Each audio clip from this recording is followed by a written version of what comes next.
ఈ ప్రపంచంలో మనుషులు జన్మిస్తారు, పెరిగి పెద్దవుతారు, ప్రయత్నాలు చేస్తారు, సంపాదిస్తారు. సంపాదించడం అంటే ఏమిటి? చాలా మంది చెప్తారు సంపాదించడం అంటే ధనం లేదా సంపద అని.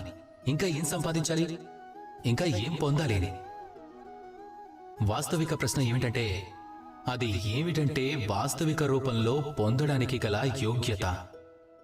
అదే ప్రవర్తన, జ్ఞానం, అలాగే సంతోషం. ఎందుకంటే మీరు ఈ ప్రపంచంలో నుంచి వెళ్ళిపోయే సమయంలో మీ ధనానికి, సంపదకి వీడ్కోలు చెప్పలేరు. మీకు మీరు మాత్రమే వీడ్కోలు చెప్పుకోగలుగుతారు.